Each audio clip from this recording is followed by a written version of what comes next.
와, 저는 도저히 식후에 졸리고 무기력하고 맥을 못 쳐요. 먹고 나면 도저히 움직일 수가 없어요. 이 얘기를 합니다. 그런 의미로 또 한 가지, 우리가 식후에 앉아서 플러스 다리까지 꼬았다 그러면 난리가 납니다. 그래서 뭔가 갑자기 허기지고 혈당 떨어지고 정신을 못 차리는 거예요. 소화가 막 안 되는 것처럼 느껴졌는데 좀 이따 갑자기 막 배고파지고, 이거 종잡을 수 없는 거죠. 소화가 안 되는 것 같았는데 갑자기 당 떨어졌어. 또 뭔가를 허겁지겁 먹어. 나른해지고 힘이 빠져 있는 상태잖아요, 저혈당 증상은. 그 상황에서 뭔가를 먹으면. 안녕하십니까, 이승원 원장입니다. 지금 날씨가 덥고 소화가 잘 안 되시죠? 우리가 날씨가 더우면 왜 이렇게 소화가 안 될까요? 운동하기도 좀 힘드시잖아, 더울 때.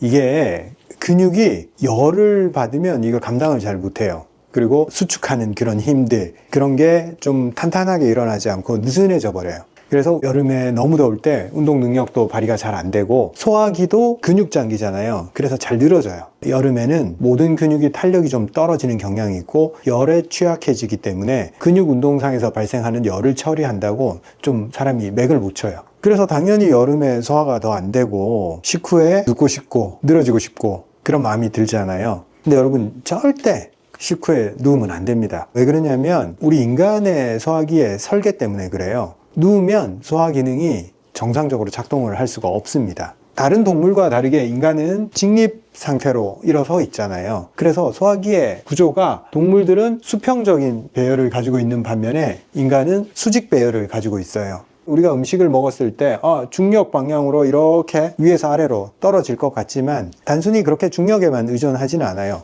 연동운동, 식도부터 위까지 모두 수축력, 근육의 수축력과 그리고 그 중력, 그 두 개를 이용을 해서 소화를 시킵니다. 단순히 식도만 해도 그냥 중력에 의해서 떨어지지 않고 식도 관략근 기능에 문제가 생긴 사람들은 음식이 여기에 걸려버려요. 움짝움짝 하는 이 움직임이 없으면 중력에 의해서도 내려가지 않아요. 그래서 여기서 걸려서 오래 걸린다. 소화기 내막에 점액질이 충분히 없으면 애들이 마찰에 의해서 쉽게 잘 걸립니다. 일단 식도를 통과해서 위에 들어왔을 때도 단순히 이제 들어왔으니까 중력 말고 위의 연동 운동에 의해서만 소화가 될 것 같잖아요. 근데 그렇지 않고 실제로 위 역시도 이렇게 좀 늘어지는 형태로 가지고 있어요. 들어왔다가 빠져나갈 때 음식이 그러면 이쯤에 있지는 않겠죠. 항상 이 밑에 중력에 의해서 이 밑에 고여 있단 말이에요. 이 상황에서 누가 수축을 하느냐? 이 하부에 있는 근육들이 수축을 하면서 중력에 저항해서 위로 올렸다가 내렸다가 올렸다가 내렸다가, 그렇게 하면 쉽게 섞이면서 분쇄가 잘 일어나겠죠.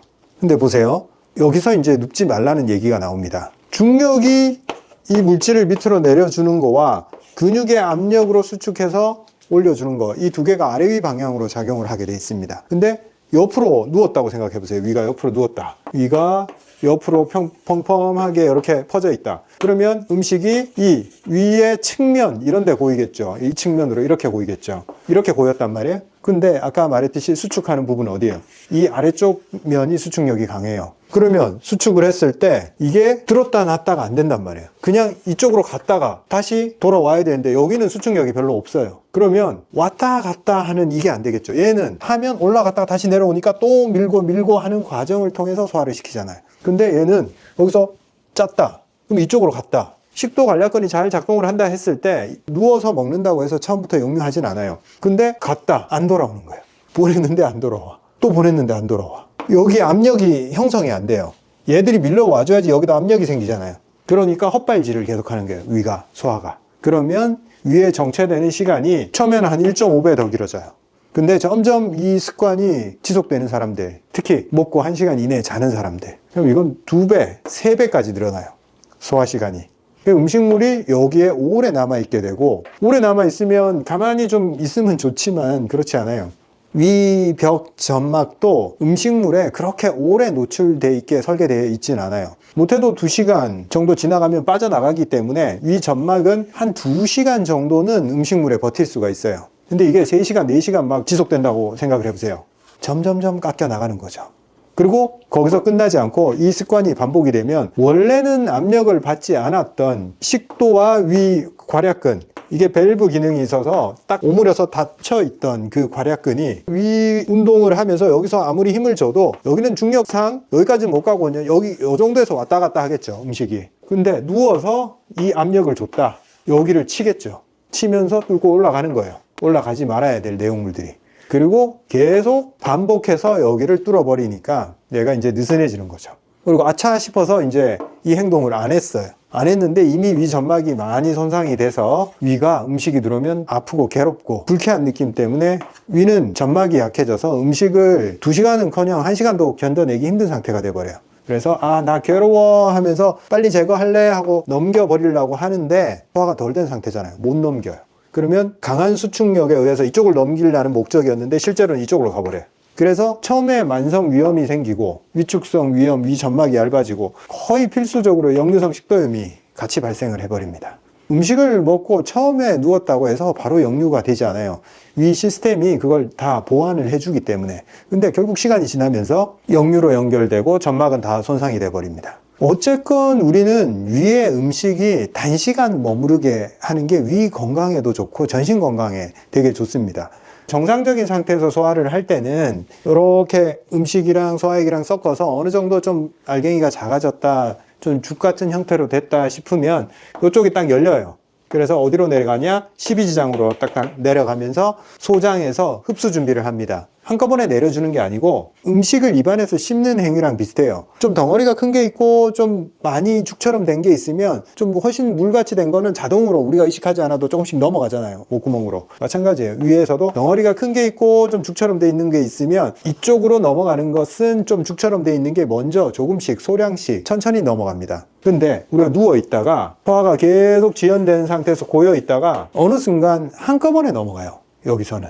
대량으로 한꺼번에 많은 양의 음식이 넘어왔을 때 소장은 깜짝 놀래요. 소장도 쫄쫄 굶고 있었잖아요. 그래서 갑자기 음식이 들어오면 쫙 빨아들여요. 그 빨아들인 게 혈중에 당을 올리겠죠. 혈당이 급속도로 확 치솟습니다. 그러면 몸에서는 혈당이 올라갔네? 빨리 인슐린을 분비해야겠다. 인슐린 분비량을 확 늘려버립니다. 그러면 확 치솟았다가 항상 치솟았다가 그 다음 저혈당 증상이 오게 되어 있어요. 몸에서 혈당의 변화는 항상 스무스하게 움직여야지 몸에 충격을 안 줍니다. 근데 급속한 혈당을 올리는 음식이나 이런 잘못된 습관에 의해서 대량으로 소장으로 탄수화물, 즉 혈당을 높일 수 있는 당이 들어갔을 때 혈당은 안정된 이런 흐름이 아니라 확 치솟았다가 확 떨어져 버려요. 그래서 뭔가 갑자기 허기지고 혈당 떨어지고 정신을 못 차리는 거예요.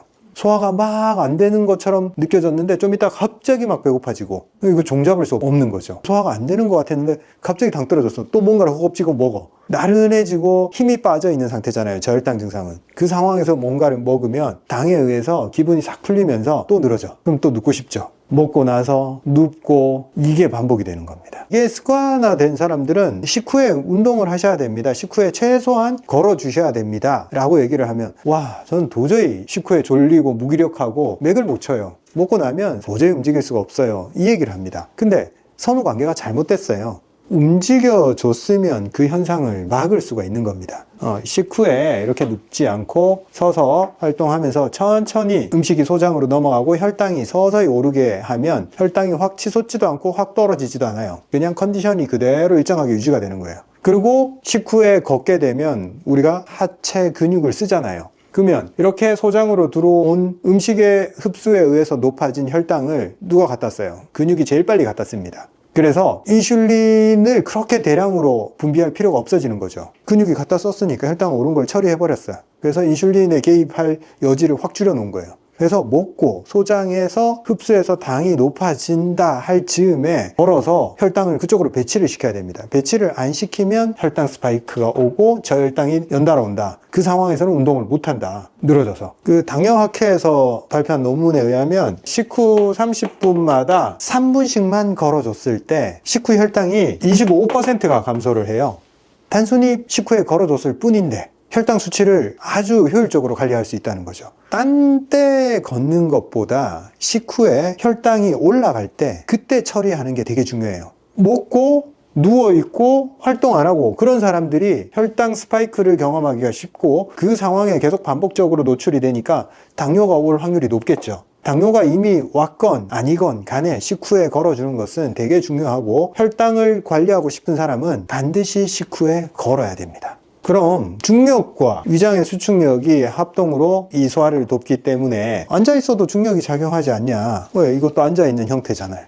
결론부터 말씀드리면 식후에 걷는 게 가장 좋고 주변이라도 이렇게 서성서성 하는 게 좋아요. 앉는 건 그 다음으로 안 좋고 누우면 최악이에요. 앉는 거는 왜 뭐가 문제인데 이렇게 생각할 수 있잖아요. 앉아 있을 때 중력의 방향은 똑같지만 우리가 앉는 순간 이렇게 서서 쫙 펴고 있지를 않잖아요. 앉는 순간 이렇게 되잖아요.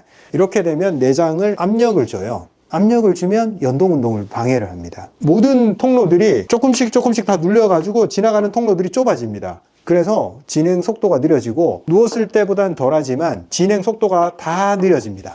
장들이 이렇게 확 펴져 있을 때랑 확 쪼그라들어 있을 때랑 어디가 지나가기가 좋겠어요? 앉아 있을 때는 압력이 이렇게 눌러버립니다. 둘째로 우리가 어떤 내장을 작동시킬 때 있어서 혈액이 어디에 있느냐를 되게 신경을 많이 써야 돼요. 우리가 서서 걸으면 서 있으니까 혈액이 하체로 막 몰릴 것 같잖아요. 근데 걸어주기 때문에 하체 펌핑이 일어나서 소화기로 되돌아오는 혈류가 많아요. 그래서 걸어주면 소화기 쪽이 혈류가 공급을 받아서 소화기 활동이 굉장히 원활해집니다. 그런데 앉아있으면 하체를 안 쓰죠. 일단 펌핑을 안 해주는 자세가 되어 있단 말이에요. 그러면 혈액이 하체 쪽으로 내려간 다음에 거기에 다 모여 있어요. 하체 쪽에, 다리 쪽에 이렇게 다 몰려 있다. 혈액이 여기에 이만큼 몰려 있으면 상대적으로 이쪽으로 가는 혈액은 그만큼 줄어버립니다. 그리고 아까 압력에 의해서 내장 자체만 눌리는 게 아니라 소화기로 들어가는 혈관들, 이것도 눌려요. 그러면 덜 들어가겠죠. 빨리빨리 들어가서 위 근육도 움직여야 되고 거기에서 받아들인, 소장에서 빨아들인 영양소를 빨리 간으로 이동시켜야 돼요. 피가 들어가서 혈류가 택배 운반차 같은 역할을 하면서 영양소를 보내주거나 소화기에서 받아오거나 빨리 물류를 해야 돼. 근데 걔들이 여기 엉뚱한 데 그늘에 가서 쉬고 있어. 그럼 여기에서 흐름이 안 생기겠죠. 소장이 빨아들였는데 가져갈 애가 없어. 안 와. 그럼 정체가 돼버려요. 더부룩하고 무겁고 묵직하고 거북스러워지는 거죠. 가스 차는 거지. 가야 될 게 안 간 거예요. 가스 차는 거는. 영양분이 어딘가에 멈춰 있어. 그게 혈류를 타고 빡빡빡빡 돌아가지고 필요한 대로 빨리 이동을 해야 되는데 여기 안에 다 멈춰 있는 거죠. 단기적으로는 그렇고 이게 완전히 습관이 됐다고 봅시다. 그러면 당연히 안 움직이니까 내장에 지방이 껴서 안 그래도 복압이 높으면 소화가 안 되는데 이 지방에 의해서 장들이 꾹꾹 눌리고 더 좁아져요. 뱃살이 찐 사람들은 대부분 가스가 차고 속이 부글부글거리고 뭔가 복부가 팽창돼 있다 이런 느낌을 호소를 해요. 지방이 많은데 플러스 장에서 가스가 차니까 얘들도 팽창돼 있는 거예요. 그러면 배가 완전히 볼록해져 버립니다. 지방만으로 그만큼 배가 볼록해지는 게 아니라 내장 안에 가스도 한 몫을 하는 거예요. 그럼 또 어떻게 되겠어요? 결국 변비까지 생기는 거죠. 진행의 마지막 단계에서 잘 안 빠져나오니까. 그런 의미로 또 한 가지 우리가 식후에 앉아서 플러스 다리까지 꼬았다. 그러면 난리가 납니다. 다리를 이렇게 꼬았잖아요. 그죠? 그러면 내장이 이렇게 뒤틀릴 거 아니에요. 뒤틀리면서 안에서 이 횡방향 수축이 일어납니다. 이런 압력을 받게 돼요. 비대칭적인 압력에 의해서 흐름을 한쪽을 꽉 막아버립니다. 그리고 우리 골반 안쪽에 대퇴정맥들, 거기에 림프관들 이런 게 엄청 많이 몰려 있어요. 혈액의 흐름에서 큰 줄기입니다. 거기를 꽉 눌러버립니다. 그러면 아까 안 그래도 하체 쪽에 혈액이 몰려서 이쪽으로 공급을 못하고 있는데 길목까지 막아버려요. 야, 치명타죠 그냥. 식사 직후에 우리가 걷는 게 좋다 했을 때 계단 오르기까지 해도 되냐? 이건 좀 개인차가 있습니다. 너무 내장 지방이 많고 역류 경향이 있는 사람들, 복압이 올랐을 때 영향을 줄 것 같은 사람들은 테스트를 한번 해봐야 됩니다. 식후에 계단을 조금 올랐을 때 이 치밀어 오르는 압력이 강하게 느껴지거나 아직 계단 오르기가 숙달이 안 돼서 호흡이 힘들 때, 이 숨차 오름이 강할 때 복압이 올라가 버리거든요. 그럴 때 역류를 유발시킬 수가 있어요. 계단 오르기가 15층 올랐을 때 그렇게 숨이 차지 않는 분들은 식후에 바로 계단 오르기를 하셔도 괜찮아요. 크게 영향을 안 줘요. 오히려 골반 쪽에 혈류까지 자극을 하기 때문에 혈류 속도가 굉장히 빨라지겠죠. 크게 나쁘지 않습니다. 근데 복압이 너무 올라간다라고 느끼는 분들은 식후에 계단 오르기 말고 걷기 정도를 하시는 게 더 좋아요. 그럼 오늘의 드릴입니다. 식후에 너무 거창한 운동 계획을 세우지 않으셔도 되니까 식후 30분 이내에 3분 이상 이것만 지키자고요. 3분만 걸어도 됩니다. 그것만 해도 아까 뭐라 그랬어요? 25% 혈당을 낮출 수가 있습니다. 30분 이내에 3분만 움직여주면 됩니다. 이것만 실천에 한번 옮겨보도록 하겠습니다. 감사합니다.